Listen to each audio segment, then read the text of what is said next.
लगभग 10 साल के हैं और बहुत बड़े बड़े कारनामे नेटवर्क मार्केटिंग में कर रहे हैं। वो प्रेजेंटेशन, वो प्लान दिखाने में जो लोग बड़े बड़े ने हेजिटेट करते हैं, उज्जवल गुप्ता जी बड़े शानदार तरीके से प्लान दिखाते हैं। आज वेस्टीज को लेके उनके बहुत बड़े सपने हैं और मुझे समझ में नहीं आता इतनी नॉलेज, इतना ज्ञान उन्हें कहाँ से मिलता है।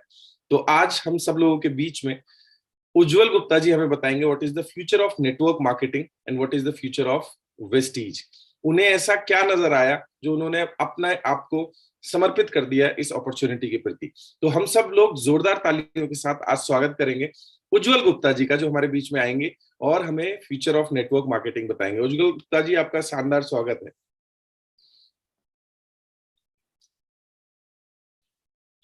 आवाज आ रही है उज्जवल जी? यस। ग्रेट। गुड मॉर्निंग कैसे हैं आप? सर।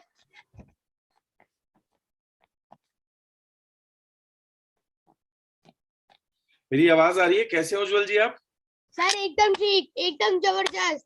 क्या बात है, और सर शानदार। आप कैसे हैं? बहुत बढ़िया, बहुत बढ़िया।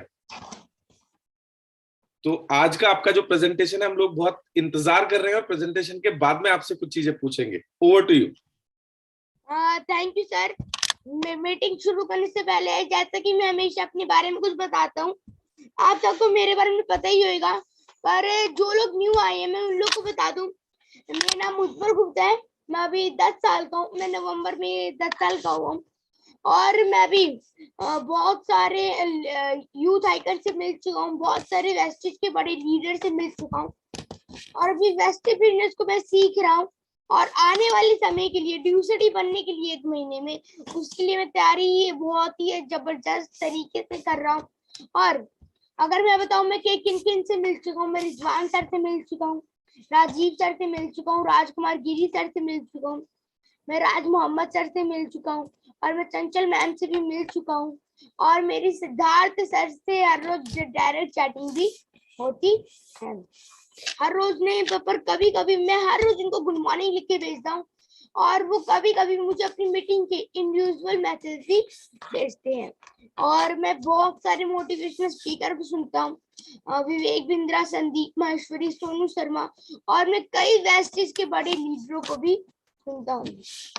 और वैसे मेरा एक YouTube चैनल है जिसमें मैं वेस्टेज और नेटवर्क मार्केटिंग से रिलेटेड वीडियो डालता रहता हूँ।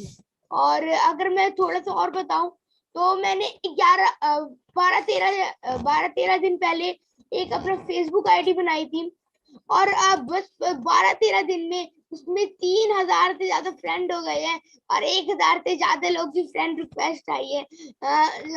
ये इसलिए मैं नहीं कर रहा हूँ, इसलिए मुझे ये पता नहीं है वो कैसे लोग हैं। और अगर मैं अपने ड्रीम के बारे में बात करूं तो फिर ड्रीम तो मेरे बहुत बड़े बड़े हैं। इसमें जो मेरा पहला ड्रीम है कि जब मैं 18 साल का होऊंगा तब 1 महीने में ड्यूसरी बनूंगा। और दूसरा ड्रीम है कि जो मेरी पहली कार होगी वो होगी मर्सिडीज और जो मेरी दूसरी कार होगी वो होगी लैम्बोर्गिनी। और अगर मैं थोड़ी घर की बात करूं तो सबसे पहले मेरी दादी का घर बनेगा, उसके बाद हमारा घर बनेगा। और अगर मैं थोड़ी बात करूं तो फिर प्रयागराज में मुझे एक महीने पहले एक महीने बाद मुझे बुलाया जाएगा, पापा मुझे और मेरी मम्मी को चीफ गेस्ट के रूप में। और मैं जब फेसबुक पे दीपक सूद सर से बात ही कर रहा था तब दीपक सूद सर बोल रहे थे कि तुम अपने परिवार के साथ हमारे हेड ऑफिस आओ, हाँ, मुझे आपसे मिलना है। इसको सुन के बहुत अच्छा लगा और हम जल्दी हेड ऑफिस जाने भी वाले हैं। और अगर मैं थोड़ी सी बात और करूं तो फिर मैं जैसा मनोज सर हम सबको मेडिटेशन करवाते, इतना जबरदस्त मेंटली और स्पिरिचुअली हमको मजबूत करते हैं।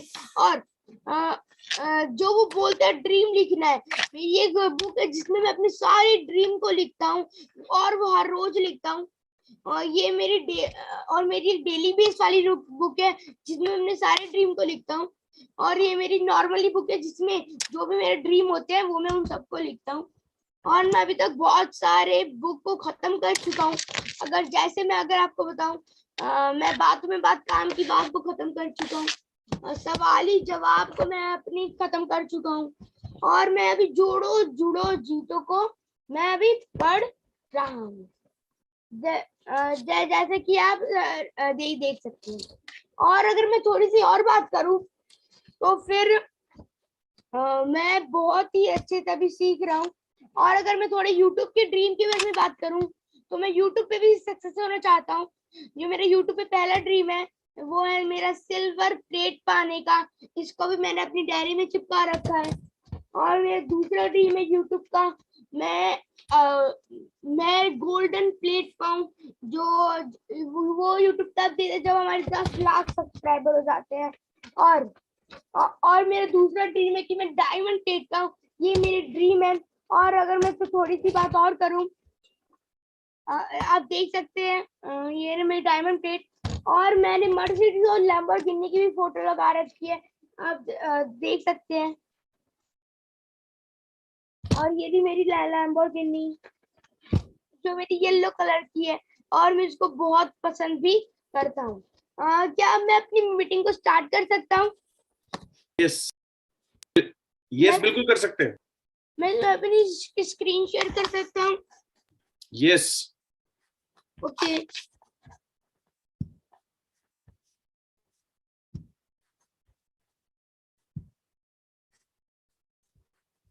मेरी स्क्रीन आ रही है? बिल्कुल आ रही है।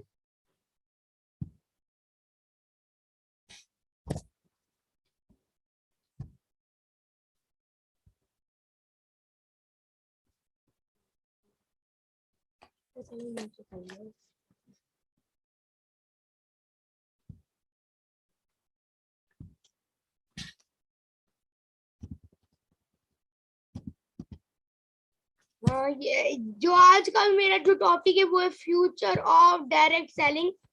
और अगर मैं फ्यूचर ऑफ डायरेक्ट सेलिंग के बारे में तो थोड़ी सी बात करूं तो फ्यूचर ऑफ डायरेक्ट सेलिंग का मतलब है कि future of direct selling India. Future क्या है इंडिया में डायरेक्ट सेलिंग का। अगर मैं थोड़ी सी बात करूं तो फिर सब लोग, मैं भी अपने ड्रीम को पूरा करना चाहता हूँ, है ना। पर अपने ड्रीम को पूरा करने के लिए, एक लग्जरी लाइफस्टाइल जीने के लिए हमको किसकी जरूरत होती है? पैसे की, मनी की। और हमारे पास इतना पैसा होता नहीं है जिससे हम अपने ड्रीम को पूरा कर सके। और मार्केट में हमारे पास 4 तरीके हैं जिससे हम पैसा कमा सकते हैं। पहला, एम्प्लॉय। एम्प्लॉय वो लोग होते हैं जो किसी के अंडर में काम करते हैं। मुझे इसको सुन के कभी कभी एक लाइन याद आती है कि कोई अपना नेटवर्क बनाएगा या फिर किसी के नेटवर्क में जुड़ जाएगा।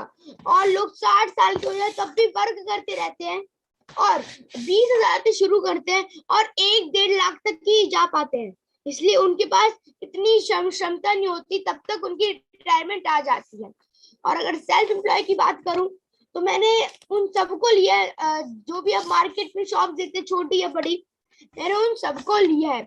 और अगर मैं बिजनेस की बात करूं तो मैंने बड़ा बिजनेस लिया है ना। और मैंने सेल्फ एम्प्लॉय में छोटा बिजनेस भी लिया है।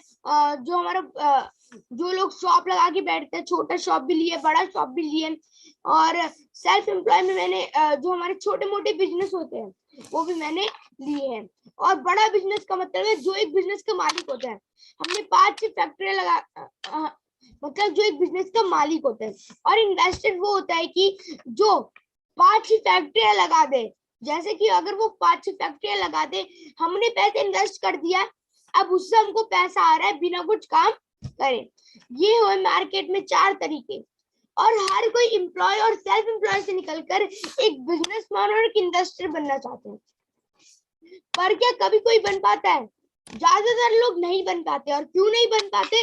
उनके पास ऐसा रास्ता नहीं होता एम्प्लॉय से इन्वेस्टर बनने का और सेल्फ एम्प्लॉय से एक बिजनेसमैन बनने का। उनके पास कोई रास्ता नहीं होता है। और आज मैं आपको वही रास्ता बताऊंगा। ऐसा कौन सा रास्ता है जिससे हम एम्प्लॉय और सेल्फ एम्प्लॉय से निकलकर एक बिजनेसमैन और इन्वेस्टर बन सकते हैं? वो तरीका है डायरेक्ट सेलिंग। आपको उसके बारे में तो पता ही होगा। और अगर हमको डायरेक्ट सेलिंग में पैसा कमाना है तो उसकी एजुकेशन पे तो ध्यान देना ही होगा। इसलिए बड़े बड़े लीडर्स बोलते हैं कि बिना सीखे कोई काम हम नहीं कर सकते। तो हमको पहले डायरेक्ट सेलिंग के बारे में एजुकेशन तो लेनी होगी। डायरेक्ट सेलिंग एजुकेशन के बारे में अगर मैं बात करूं, आप सबको सुनते हुए बहुत प्राउड फील होएगा कि हमारी डायरेक्ट सेलिंग इंडस्ट्री, जो हमारी डायरेक्ट सेलिंग इंडस्ट्री है, उसको बहुत सारी यूनिवर्सिटी में पढ़ाया जा रहा है। दिल्ली यूनिवर्सिटी, सलोनी यूनिवर्सिटी, कर्नाटक यूनिवर्सिटी में इसको पढ़ाया जा रहा है और इन तीनों यूनिवर्सिटी में एक सब्जेक्ट बन चुके हैं। और आने वाले समय में, फ्यूचर में क्या होगा कि हर स्कूल, कॉलेजेस और यूनिवर्सिटी में आज डायरेक्ट सेलिंग को पढ़ाया जाएगा। और अब सरकार भी इस पे बहुत ज्यादा ध्यान दे रही है। और जो डायरेक्ट सेलिंग की बहुत बड़े बड़े लीडर्स है, जो 20 लाख, 30 लाख, 40 लाख, 50 लाख कमाते हैं, वो सब अपने बच्चों को इस डायरेक्ट सेलिंग में डाल रहे हैं। और अगर मैं आप सबको थोड़े एग्जांपल दूं तो ये रहे डॉक्टर बिंद्रा सर, ये एक बहुत ही बड़े मोटिवेशनल स्पीकर हैं, एक बिजनेस कोच है और एक नेटवर्कर भी है। ये बोलते हैं कि मैं अपने बच्चों को इसमें जरूर 1 से 2 साल के इस बिजनेस में जरूर डालूंगा, क्योंकि अगर हम इसमें असफल भी होते हैं तब भी हमारी इतनी सेल्फ डेवलपमेंट हो जाती है, मैं क्या है कहूँ। और एसपी भारत सर, आप उनको जानते ही होंगे, ये हमारे कंपनी में ही काम करते हैं। एसपी भारत सर के बेटे सर्वज्ञ बहल इस बिजनेस को कर रहे हैं। और जहाँ पे अंबानी, टाटा के बच्चे पढ़ने जाते हैं, वहां पे एसपी भारत सर ने अपने बच्चों को पढ़ाया और उसके बाद नेटवर्क मार्केटिंग में डाला। इसलिए इससे अच्छा बिजनेस हमको कहीं पे भी नहीं मिल सकता है। और ऐसे कई लीडर्स है जो अपने बच्चों को इस बिजनेस में डाल रहे हैं। सुंदर विद चैट से एक यूट्यूब पे चैनल है, आप जाके सर्च कर सकते हैं, है ना। वहाँ जिन्होंने सुंदर विद चैट को शुरू किया था, जो उनके बेटे थे, है ना, उन्होंने उसको आईआईटी करवाया, जो इंजीनियर की तैयारी होती है, और एमबीएस करवाया, जो डॉक्टरी की पढ़ाई होती है, उसको करवाया। और फिर नेटवर्क मार्केटिंग में डाला, पूरा समाज का मुंह बंद हो गया। जो लोग बोलते हैं कि ये लोग बस डायरेक्ट सेलिंग को बस वही लोग करते हैं जिनको कुछ आता नहीं है ना, तो फिर इस बात को साबित किया सुंदर विद चैट के बेटे ने। आईआईटी किया, एमबीएस किया, फिर उसके बाद डायरेक्ट सेलिंग किया, सबका मुंह बंद हो गया। रिटायरमेंट टाइम की अगर मैं थोड़ी सी बात करूं, तो फिर जो भी इस बिजनेस में आता है, पहले अगर मैं तो उसमें आप कभी भी रिटायरमेंट नहीं चाहिए।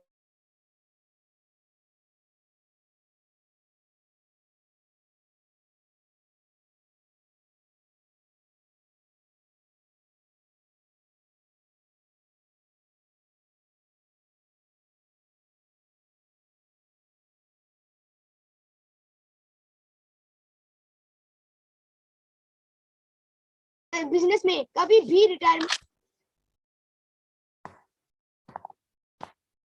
राजीव सर, हाँ जी, मेरी आवाज आ रही है क्या? आपकी आवाज बीच में ब्रेक हो गई थी, अब आ रही है। ओके, चलिए मैं अपनी मीटिंग को फिर से शुरू करता हूँ। और रिटायरमेंट टाइम की बात करूं, जॉब बिजनेस में हमको 60 साल जो मिलते हैं वो हमको इधर हम कभी भी ले सकते हैं। और अगर आप इस बिजनेस में मेहनत करते हैं तब आपका रिटायरमेंट टाइम इतना सुंदर होता है कि मैं कहूँ क्या, एक अलग ही लाइफस्टाइल होता है। आपके पास अपनी खुद की ड्रीम कार होगी, आपके पास अपना खुद का ड्रीम हाउस होता है। और अगर मैं नेक्स्ट स्लाइड पे चलूं, network marketing turnover around the world. Network marketing का पूरे वर्ल्ड में कितना टर्नओवर है, मैं आपको पॉपुलेशन भी बताऊंगा, उसका टर्नओवर भी बताऊंगा। यूएसए 32 करोड़ की पॉपुलेशन है, 2 करोड़ 12 लाख 550 करोड़ का उधर टर्नओवर है। चाइना 140 करोड़ की पॉपुलेशन है, 1 करोड़ 77 लाख 1 करोड़ जो हमारी यूएसए है उसकी जो पॉपुलेशन है वो 32 करोड़, और जो उसका टर्नओवर है वो है 12,550 करोड़ की उधर टर्नओवर है। चाइना 140 करोड़ की पॉपुलेशन है और 1,77,450 की उधर टर्नओवर है। और ऐसे बहुत से देते हैं, Japan, Korea, Brazil, Germany, Mexico, France और मलेशिया। और अगर हम इंडिया के बारे में बात करें, तो फिर इधर 132 करोड़ की पॉपुलेशन है। अब देखिए कितनी ज्यादा पॉपुलेशन है, और जो टर्नओवर है वो है 7,000 से 800 करोड़ का। पर मुझे अब सुनते हुए प्राउड फील हो रहा है, हमारे इंडिया भी अब नेटवर्क मार्केटिंग को सीरियस ले रही है और अब इसमें आ रही है। और पहले तो इंडिया किसी को अपनाती नहीं है, और जब अपना लेती है उसमें रिकॉर्ड पे रिकॉर्ड ही बना देती है। बोलो ये भी कोई बात होती है।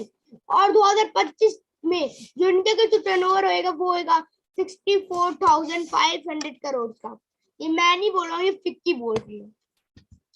और अगर आगे चलूं, अगले 5 साल में जो अभी साल चल रहे हैं उसके अगले 5 साल में 1 ट्रिलियन डॉलर्स का टर्नओवर होने वाला है डायरेक्ट सेलिंग का, और जिसमें 400 बिलियन डॉलर बटेगा कमीशन के रूप में। तो अब आप सोच सकते हैं इसमें हमारा हिस्सा कितना होएगा। और अगर छोटी सी बात और करूं, अगर हमको डायरेक्ट सेलिंग को इंडिया में आगे बढ़ाना है तो हमको 3 चीज की जरूरत है, और वो इंडिया में है भी। पहला, अनएम्प्लॉयमेंट लोग, हमको बेरोजगार लोग चाहिए। और मैं ये नहीं बोल रहा हूँ इंडिया में बेरोजगारी और बढ़े, पर बढ़ रही है इंडिया में बहुत तेजी से बेरोजगारी। पहले से तो इतनी बेरोजगारी थी, और जब लॉकडाउन आया और बेरोजगारी होती रहती है। और अगर मैं आपको डाटा के हिसाब से बताऊं, तब हर साल 1 करोड़ स्टूडेंट 10th को पास करते हैं, और उनको 3-4 साल में जॉब की रिक्वायरमेंट आ जाती है ना। पर हर साल हमारे इंडिया में सिर्फ 43 लाख जॉब ही आ पाती है, और जो 57 लाख स्टूडेंट है वो बेरोजगार हो जाते हैं।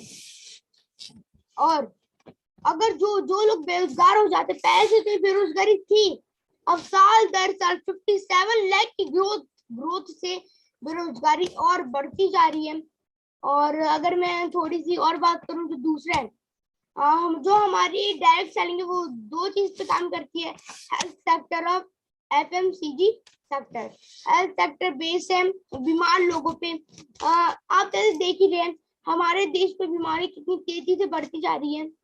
ये मैं नहीं बोल रहा हूँ, इसलिए हम हर बर्थडे, एनिवर्सरी, हर त्योहार को सेलिब्रेट कर रहे हैं। मैं ये मना नहीं कर रहा हूँ आप सेलिब्रेट ना करें, है ना, पर मैं ये मना कर रहा हूँ कि आप फास्ट फूड ना खाएं।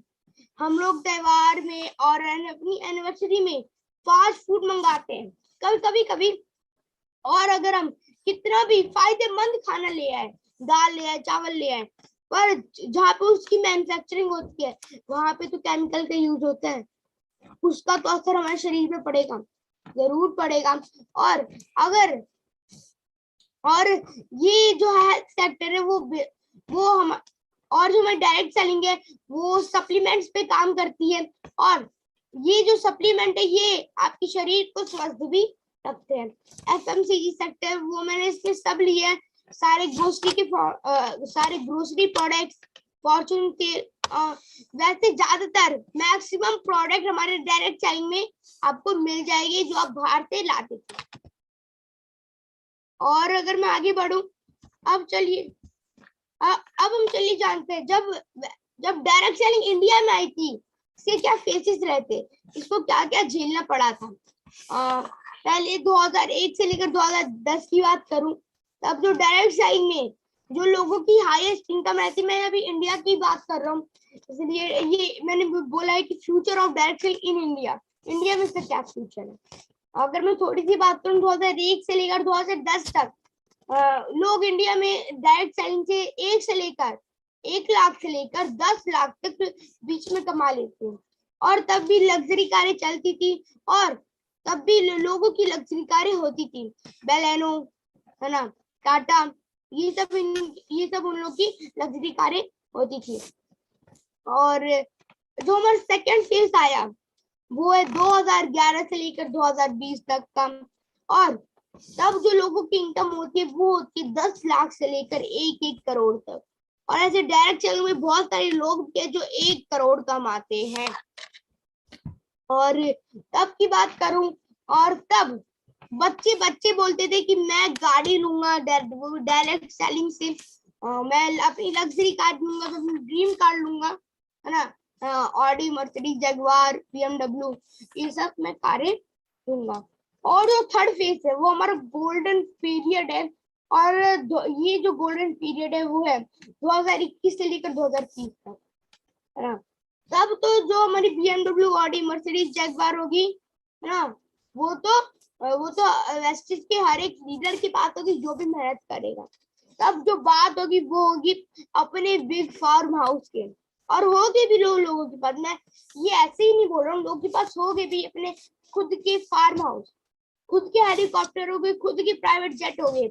और अभी कितने लोग हैं जो हमारे डायरेक्ट सेलिंग के प्राइवेट जेट भी ले चुके हैं, और लेने भी बहुत सारे लीडर्स वाले हैं। और अगर मैं थोड़ा आगे बढ़ूं, अब के लिए हम जानते हैं हर एक सेक्टर में एक अच्छी चीज होती है, एक बुरी चीज होती है। मतलब हर एक इंडस्ट्री में अच्छी कंपनी भी होती है और बुरी कंपनी भी, फ्रॉड कंपनी भी होती है। अगर आप मेरी सजेशन ले तो फिर जो मुझे सबसे बेस्ट कंपनी लगती है वो लगती है वेस्टी मार्केटिंग प्राइवेट लिमिटेड। इंडिया की नंबर 1 कंपनी है वो। और अगर मैं इसके बारे में थोड़ा सा बात करूं तो अब इसको चलते हुए पूरे 17 साल कंप्लीट हो चुके हैं। और एक कंपनी को चलाने के लिए जितने भी सर्टिफिकेट की जरूरत होती है वो सब है हमारे पास, और वो सर्टिफिकेट भी है जो आपके मन को राहत दिला सके, यही का कंपनी हमारे लिए बेस्ट है। और जैसा कि आप बड़ा सर्टिफिकेट देख रहे हैं, ये सर्टिफिकेट हमको बताता है कि ये थोड़ी पुरानी स्लाइड है इसलिए इसमें 30 लिखा, पर जो हमारी अब कंपनी है वो टॉप 100 में टॉप 36 रैंक पे आ चुकी है। अब चलिए जानते हैं अपकमिंग लाइव इन वेस्टीज, जब हमारा फ्यूचर क्या होने वाला। अगर हम वेस्टीज को ज्वाइन करते हैं तब ये फ्यूचर इस पे डिपेंड करता है कि हमारा वेस्टीज का फ्यूचर क्या होने वाला है। अगर मैं थोड़ी प्रेजेंट की बात करूं तो अभी जो इसका टर्नओवर चल रहा है वो चल रहा है 18 तो 50 करोड़ से लेकर, जो हमारा 2019 में था 3,000 करोड़ के अराउंड अभी तक चल रहा है। और अभी कितनी लग्जरी कार आ चुकी है, कितनी ड्रीम कार आ चुकी है, कितनी लग्जरी हाउस आ चुके हैं वेस्टीज ने हमको दिया है, और कितनी हाई इनकम आ चुकी है, कितने लोग 10, 20, 30 लाख कमा रहे हैं। और अब के लिए जानते हैं फ्यूचर में क्या आने वाला। फ्यूचर में तो एक बहुत ही जबरदस्त होने वाले हैं कि जो हमारा टर्नओवर रहेगा, जो वेस्टीज का टर्नओवर रहेगा वो रहेगा 1500 करोड़ से लेकर 40,000 करोड़ के अराउंड इसका टर्नओवर रहेगा, और 2030 तक। और ये 2030 से पहले 50 कंट्रियों में अपने झंडे को फहरा चुकी होगी। और तब जानते क्या क्या होने वाला है, ऑडी, मर्सिडीज, जगुआर तो लोग भूल ही जाएंगे, वो वेस्टिजियन के हर एक बंदे की पास होगी जो भी मेहनत करेगा। और तब जो बात करेगी जो हमारे लीडर्स हैं वो करेंगे लैम्बोर्गिनी, बुगाटी, रोल्स रॉयस, इन सब की लोग बात करेंगे। खुद के फार्म हाउस होंगे, खुद के हेलीकॉप्टर्स लोग चलाएंगे, प्राइवेट जेट होगी, खुद के बिग लग्जरी ड्रीम हाउस होंगे लोगों के। और मैक्सिमम अर्नर ज्यादा से ज्यादा डायरेक्ट वेस्टी में जितने भी अर्नर हो सकते वो सब होंगे उस समय में। और अगर मैं थोड़ी बात करूं तो कोरोना चले जाएगा, जब ये महामारी चली जाएगी तब जो डायरेक्ट सेलिंग का जो टर्नओवर रहेगा 1 लाख करोड़ का, है ना, डायरेक्ट सेलिंग का जो टर्नओवर रहेगा वो रहेगा 1 लाख करोड़ का। तब आप सोच सकते हैं वो भी 2025 और 2026 के बीच में। सोचने की हिम्मत तो करो। हमारे बाली सर बोलते हैं वेस्टेज के मैनेजिंग डायरेक्टर बोलते, सोचने की हिम्मत तो करो। जब तक हम ये सब सोचेंगे नहीं तब तक हमको ये मिल नहीं सकता है, इसलिए हमको सोचने की हिम्मत तो करनी ही पड़ेगी, ना कि हमको मिलेगा कहाँ। हार्ड वर्क की अगर मैं बात करूं, मेहनत इतनी करो कि एक दिन बोलो कि ड्राइवर हेलीकॉप्टर निकालो चाय पीने जाना है। ऐसे ही हमारे एक लग्जरी लाइफस्टाइल होएगा। और कितने लोग हमारे यहाँ से BMW, ऑडी, मर्सिडीज, जगुआर ले रही होगी। और थैंक यू सो मच, आपने मेरी इतनी जबरदस्त मीटिंग सुना, थैंक यू। और सर अगर आपको इंटरव्यू भी लेना है तो आप ले सकते हैं। क्या बात है, क्या बात है। आप पहले तो ये बताओ इतनी नॉलेज लेके कहाँ से आते हो? सर ये पापा ने सिखाया था, फिर मैंने इसको अपनी भाषा में कन्वर्ट कर लिया। नहीं, सिखाना एक अलग चीज है, भाषा में कन्वर्ट करना भी अपने आप में एक बड़ी बात है। अच्छा, ये आपका इंटरेस्ट कब से जागा? ये इंटरेस्ट अगर 1 साल पहले तो मैं बात करूं तो 1 साल पहले मैं भी नॉर्मल बच्चों की तरह था, कोई इंटरेस्ट नहीं था इस बिजनेस में। ऐसे ही था, दो चीज पे सबसे ज्यादा फोकस रहता था, गेम और पढ़ाई में, है ना। पर पापा ने 1-2 बार जबरदस्ती मुझे मीटिंग में बिठाया, हल्का सा लगा ये मेरे सपनों को पूरा कर सकता है। पहले भी मेरे इतने बड़े ड्रीम नहीं थे, पर कुछ ड्रीम जरूर थे कि अमीर बनूं, अमीर बनूं। पर मैं तब भी सुनता था, पापा बोलते सुना करो सुना करो सुना करो, तो तब मैं विवेक बिंद्रा को सुनता था। तब बोलते थे मिलीनियर को जिंदगी है ना कि एक अलग ही लाइफस्टाइल होता है। चाहता था अमीर बनना, पर ऐसा रास्ता नहीं पता था जिससे मैं अमीर बन सकूं। और अब 1-2 मीटिंग में बैठा, बताया गया यही वो रास्ता जिससे आप अपने ड्रीम को पूरा कर सकते हैं। तब थोड़ा इंटरेस्ट जागा, 1-2 मीटिंग खुद से लिया, फिर ऐसे ही करके मैं आज खुद मीटिंग देता हूँ। क्या बात है। आपके साथ के जो बच्चे हैं वो आपके बारे में क्या बोलते हैं? जो मेरे साथ के बच्चे हैं वो बोलते हैं कि बहुत अजीब बोलते हैं, मुझे तो अजीब ही लगता है कि ओहो लाइफस्टाइल बदल गया है। आजकल आते नहीं है ऊपर खेलने, और इसलिए मैं बस ज्यादातर समय मोटिवेशनल स्पीकर को सुनने में देता हूँ, अपनी नॉलेज को बढ़ाने में देता हूँ। वेरी गुड, वेरी गुड, बहुत बढ़िया। और ये आपने जो अपने ड्रीम लगाए हुए हैं सारे के सारे, लैम्बोर्गिनी हो चाहे मर्सिडीज हो ब्लैक कलर की, या जितने भी ड्रीम्स आपने लगाए हुए हैं, इनके बारे में इंस्पिरेशन कहाँ से मिला?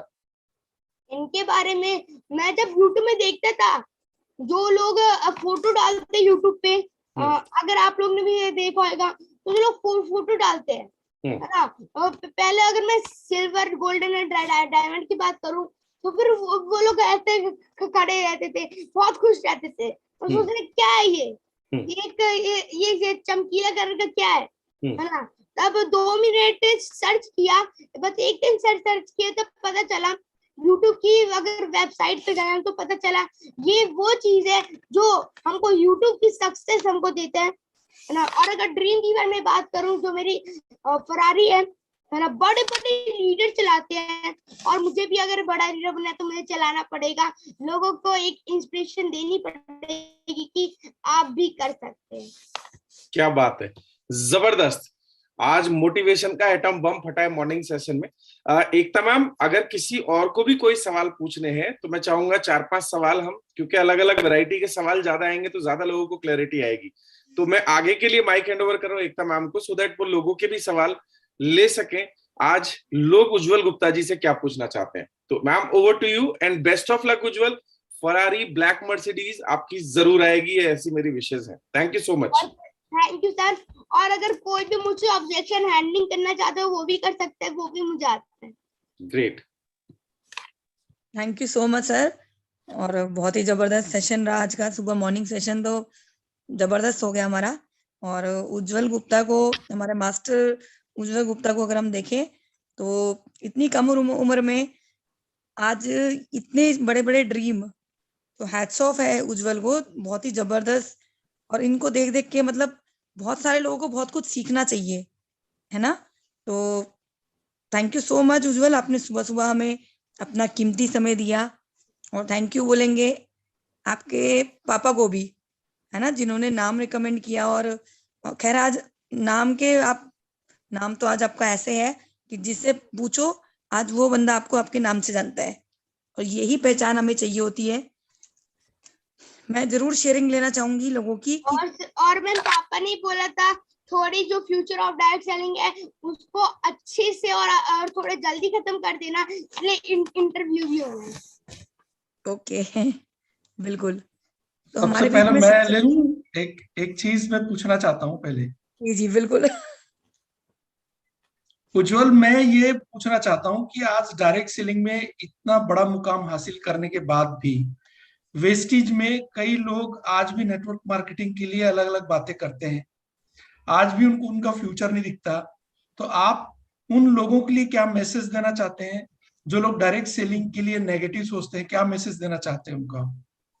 मैं सिर्फ एक ही मैसेज देना चाहता हूँ, जो लोग डायरेक्ट सेलिंग के बारे में नेगेटिव सोचते हैं, या फिर उन्होंने किसी के मुंह से इसके बारे में जो असफल व्यक्ति होगा, जो उसको पहले ज्वाइन कर चुका होगा और फिर काम नहीं किया, ऐसे बैठे रहा, है ना। बहुत लोग ऐसे बोलते हैं सीसी आप आ जाइए, है ना, और सिर्फ आप प्रोडक्ट खरीदिए आप सफल हो जाएंगे।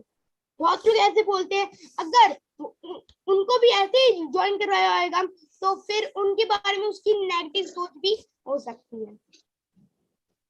वंडरफुल, बहुत ही बढ़िया, थैंक यू उज्जवल। सर एक आधा सवाल और पूछो जो ऑब्जेक्शन हैंडलिंग पे, क्योंकि बहुत सारे लोगों को जवाब मिलेगा। हाँ, कई लोग नेटवर्क मार्केटिंग को लेके, ये कई तरह के लोगों के बीच में गलत गलत धारणाएं हैं। कई लोग ये बोलते हैं कि ये बिजनेस तो लोगों को टोपी पहनाने का है। कोई ये बोलता है कि इसमें तो कुछ है ही नहीं कि इसमें लोग सफल होते हैं। और कई लोग ये बोलते हैं कि इसमें सफलता के लिए बहुत टाइम चाहिए होता है, लोगों के अंदर पेशेंस नहीं होता है, उनको रातों रात ही सफलता चाहिए होता है। वो ये सोचते हैं आज ज्वाइन करूं और कल ही मेरे को बहुत सारा बड़ा पैसा आने लगे। इस तरह की कई कई धारणाएं हैं। तो उज्जवल, तुम इतने कम उम्र में बहुत बढ़िया जवाब दे रहे हो, तो तुम क्या बोलना चाहोगे ऐसे लोगों के लिए? सर आपने तो एक बात सही की, लोग पेशेंस ही नहीं रखते, धैर्य नहीं रखते, और हमको धैर्य रखना बहुत जरूरी है हर एक चीज में, है ना।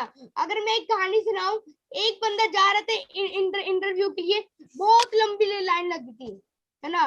उसको उसका गुस्सा आ रहा था, इतनी बड़ी लाइन है, पर लग गया, इंटरव्यू देना था, है ना। वो ऐसे आसपास ही देख रहा था और भाग गया। फिर उसके बाद फिर अभी 1 सेकंड बाद उसका ही नंबर था, पर वो उधर चला गया, इसलिए किसी और का नंबर आ गया। ऐसे ही लोगों के साथ भी होता है, वो पेशेंस नहीं रख पाते, है ना। सफल होने का हमारी बारी होती है, पर तभी लोग चले जाते हैं, है ना। मैं उन लोग के पास इतना कहूंगा कि आप पेशेंस रखिए, इसलिए पेशेंस बहुत ज्यादा इंपॉर्टेंट है। अगर हम कोई चीज के ऊपर भी पेशेंस नहीं रखते हैं, वो चीज हमारी खराब हो जाती है। Very good. एक और मेरा सवाल है कि कई बार लोग जो है इसको बताने के लिए बड़ा शर्माते हैं, संकोच करते हैं कि मैं कैसे बोलूं इसको, वो क्या बोलेगा मेरे लिए। मैं अप्रोच करने के लिए आदमी के अंदर में झिझक होती है। मैंने अच्छे अच्छे लोगों को देखा कि किसी को बोलने के लिए उसको ऐसा लगता है कि जैसे मैं उससे कुछ लेने वाला हूँ, कुछ मांगने वाला हूँ। तो इस तरह कई लोगों की बातें आती है जब मैं बात करता हूँ, अच्छे अच्छे लोगों को देखता हूँ, वो बोलते नहीं, लोगों को बताने में उनको शर्म आती है। तो इसके लिए आप क्या बोलना चाहेंगे? और जो लोग ऐसा करते हैं वो तभी सफल नहीं हो पाते हैं, इसलिए वो अपनी जब बिजनेस के बारे में ही नहीं बताएंगे, तब लोग जानेंगे कैसे आप कौन से बिजनेस में करते हैं। और अपने बिजनेस को सबको लोग को बताना ही तो अच्छी बात होती है, इससे हमारा बिजनेस बनने का भी एक फॉर्मूला होता है।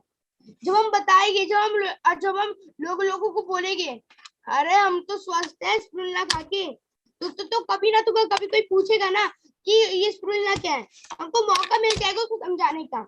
अगर हम लोग ऐसे ही हम लोग अपने बिजनेस के बारे में बताएंगे, तो जो हमारे रिलेटिव है वो एक बार तो पूछेंगे, जब उनको पता चलेगा ये भाई क्या कर रहा है, उससे चलो पूछते हैं, तब आपको मौका मिल सकता है उनको अपना बिजनेस समझाने का और एक सफल होने का। Very good, thank you so much Ujjwal. और बाकी मैम आप और दूसरों से भी शेयरिंग ले लें। सर चैट बॉक्स में भी आ रहे हैं सवाल, जी, एक बार चैट बॉक्स से सवाल लो आप।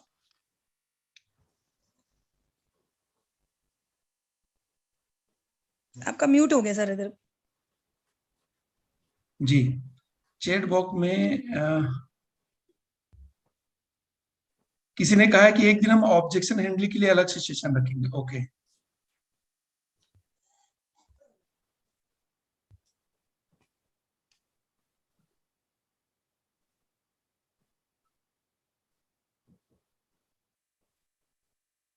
और बाकी चैट बॉक्स में ऐसा कोई क्वेश्चन नहीं है। अच्छा मेरे पर्सनल पे आए फिर। किसी ने एक मुझे मैसेज किया था को यूट्यूब में कि भाई इतने कम उम्र में इस बच्चे से आप बिजनेस की और वेस्टेज की बात कर रहे हैं, तो ये सही नहीं है। कई लोगों को लगता है उज्जवल, आप जरा सुनना, ऐसे लोगों के आप क्या बोलोगे कि ये बहुत बच्चा अच्छा तो सवाल अभी है। छोटा सा है, अभी से उसको इस उम्र में भी बिजनेस की और इनकम की क्यों बात करते हैं? तो आप क्या बोलना चाहेंगे ऐसे लोगों के लिए जो बोलते हैं कि यार अभी तो ये बच्चा है, इससे क्यों बिजनेस करवा रहे हैं, इससे एक रॉन्ग मैसेज जा रहा है। अभी से छोटे छोटे बच्चों के दिमाग में अगर ये प्रेशर आएगा तो ये ठीक नहीं है, ऐसा कई लोग बोलते हैं। तो उज्जवल क्या बोलना चाहोगे इसके लिए? सर प्रेशर किस बात का, मैं इसको एक खेल की तरह लेता हूँ। मैं जो भी मेरा गोल होता है उसको एक टास्क बना लेता हूँ। ये अभी छुपा हुआ है और मुझे अब इसको जाके धप्पा करना है, और वो कैसे करना है वो मुझे पता है ना। और अगर जिनको ये लगता है कि मैं अपनी पढ़ाई पे से ज्यादा फोकस नहीं दे पा रहा हूँ, नहीं, मैं 5th क्लास में हूँ, अपनी क्लास का मॉनिटर हूँ, अपनी क्लास में टॉपर हूँ, है ना। और मैं पढ़ाई के बाद जितना समय बचता है ना, और जो पढ़ाई का समय होता है वो तो मैं पढ़ाई को ही देता हूँ, और जो पढ़ाई के बाद समय बचता है, जो बाकी तरह बच्चे खेलने कूदने में लगा देते हैं, मैं उन सब समय को वेस्टेज बिजनेस को देता हूँ, अपने समर्पण करता हूँ अपने आप को। स्टडी के बाद मेरा बस वही आता है बस। मतलब आप ये बोल रहे हैं कि जो बच्चे खेलने कूदने में जो इधर उधर, तो मैं खेलते हुए इस बिजनेस को कर रहा हूँ। यस सर, ये मेरे खेल वेरी है। Good, wonderful. जैसे दीपक जी ने पूछा था कि स्टडी और वेस्टेज बिजनेस को कैसे आप मैनेज एक साथ करते हैं, तो मेरे को लगता है उसका जवाब यही हो सकता है कि भैया मैं जिस जगह मैं खेलता हूँ वेस्टेज में खेलते हुए इसमें इंटरेस्ट मैंने अपने आप को पैदा कर लिया, ऐसा ही है। Yes, very good, wonderful. तो आप एक अच्छा मैसेज दे रहे हैं कि भाई बच्चे जो इधर उधर चीज करते हैं 8th 9th क्लास के बाद, 8th 9th एज में, उसके जगह में अगर आप थोड़ा सीखने लगेंगे, पढ़ने लगेंगे, तो आपको भी खेलते हुए मजा करते हुए भी आप इस बिजनेस को कर सकते हैं। yes. किसी ने ये पूछा कि अगर कोई ना बोले तो उसको हम क्या क्या करें, क्या बोले? कोई बिजनेस के लिए नो बोलता है, अगर कोई बिजनेस के लिए ना बोलता है तो मैं ज्यादा कुछ नहीं बोलूंगा कि तो फिर अगर आप पहले उसको एकदम अच्छे से समझाइए ये कैसा बिजनेस है, प्रोडक्ट समझाइए, ब्रांड समझाइए, उसकी अपनी कंपनी प्रोफाइल समझाइए। और अगर नो बोलता है, नो का मतलब होता है नेक्स्ट अपॉर्चुनिटी, मतलब हम जब सफल हो जाएंगे वो तो तब आने वाला है, अभी हम दूसरे बंदों को जाके हैंडल करते हैं, काश वो आ जाए। Very good. और जो लोग वेस्टेज में अपनी टीम छोड़ के दूसरी टीम में जाते हैं या कंपनी छोड़ के चले जाते हैं, तो अभी जैसे आपने शुरू में बताया कि इंडिया की नंबर 1 कंपनी है, इतनी बड़ी कंपनी, इतनी सक्सेस है, इतना बड़ा फ्यूचर है, लेकिन उसके बावजूद भी कई लोग वेस्टेज छोड़ देते हैं, कोई लोग इधर उधर जाते हैं, तो उनके लिए क्या बोलना चाहोगे? आज पूरा हिंदुस्तान सुन रहा है आपको। हाँ सर, दूसरी कंट्री के जो लोग होते हैं, मतलब दूसरे कंपनी के जो लोग होते हैं, वो जब आते हैं वो ऐसा ही कुछ बोलते हैं, घुमा फिरा के बोलते हैं कि ये जो हमारी वेस्टेज है ना, ये जो मोदी कह रहे उसके सारे बंदे लाई है ना। पर जो हमारे वेस्टेज वाले बंदे होते हैं ना, वो कभी ये नहीं समझते इतनी अच्छी कंपनी है इसलिए सारे मोदी केयर वाले इसमें आए हैं, है ना। और मैं ये भी नहीं बोल रही सारे मोदी केयर वाले आए हैं, सारे इसमें लीडर्स आए हैं, जो भी है वो सब अपनी वो आए हैं कि ये बिजनेस ये मुझे सफलता के रास्ते पे और जल्दी पहुंचा सकता है ना, इसलिए सारे लीडर्स आए हैं। और जो भी ऐसे लोग बोलते हैं आप उनको इग्नोर कीजिए, है ना, इसलिए कि जो भी दूसरी कंपनी वाले लोग होते हैं बोलते हैं कि हमारा बिजनेस ऐसा है, हमारे बिजनेस में बस आपको 2 लाइन पे काम करना है, आप सफल हो जाएंगे, है ना, आपको बस 2 बंदे लगाने हैं, आप सफल हो जाएंगे, सिर्फ 1500 का सामान खरीदने सफल हो जाएंगे। पर ऐसे कभी भी कोई भी बिजनेस में नहीं होता है, और जिस बिजनेस में होता भी होगा वो बिजनेस एक फ्रॉड कंपनी होती है, जो लोगों को पैसा लूट के ले जाती है। जैसे कि ऐसे बहुत सारी कंपनियां आई थी पहले। उज्जवल, ये बात तुमको समझ में आ रही, बाकी लोगों को क्यों समझ में नहीं आती इस उम्र में? आप इतनी कम उम्र में ये समझते हो कि कौन सी अच्छी कंपनी है, कौन खराब कंपनी, किस में काम करना चाहिए, किस में नहीं काम करना चाहिए। तो आपके माध्यम से ये पूरे लोगों को ये मैसेज जा रहा है कि आप ये जरूर चेक करें कि भैया कौन सही कंपनी है, कौन गलत कंपनी, कहाँ लालच दे रही है और कहाँ शॉर्ट टर्म है। तो बहुत ही बढ़िया, thank you so very much Ujjwal. अरे सर, मैं अब अगर एक बात बोलूं तो फिर अगर आप बड़े बड़े लीडर्स को सुनते रहेंगे तो वो भी बताते रहते हैं कि एक सही कंपनी कैसे चूज करें, है ना, आप उससे अपनी एक सही कंपनी चूज कर सकते हैं, और वो कंपनी हमारी वेस्टेज ही है जो आपको एक सफलता पे ले जा सकती है, आपकी लग्जरी लाइफ को दिलवा सकती है। जी बिल्कुल। लतोसन कुमारी जी ने एक क्वेश्चन किया है कि मैं भी अपने बच्चों को थोड़ा थोड़ा सिखाती हूँ, पर लोग कहते हैं कि बच्चे छोटा है उसको बिगाड़ रही हो तुम। सर ये जो है ये बहुत ही अच्छा क्वेश्चन है। मुझे भी बहुत लोग बोलते हैं, मेरी मम्मी पापा को भी बहुत लोग बोलते हैं कि तुम अपने बच्चों को बिगाड़ रहे हो। तो मेरी मम्मी बोलती है कि मैं बिगाड़ नहीं रही, उसको सिखा रही हूँ, है ना। जब आने वाले समय के लिए अभी से तैयारी होगी, तब आने वाले समय धूम मच जाएगा, है ना। और जो लोग ये बोलते हैं ना कि ये खराब है, ये खराब है, तो तुम ये गलत करिए अपने बच्चों को डाल के, है ना। वो तो आपसे जलते हैं कि हमारे बच्चे नहीं हो रहे, तो आपके बच्चे कैसे हो सकते हैं। Right, thank you so much. Yes, एक तमीम, अगर आप कुछ लोगों को शेयरिंग ले लें तो अच्छा हो जाएगा। बिल्कुल, बहुत ही शानदार जवाब दिए, बहुत ही जबरदस्त, मैं बड़े ध्यान से सुन रही हूँ। नेक्स्ट चलो हमारे बीच में है हेमंत कुमार जी।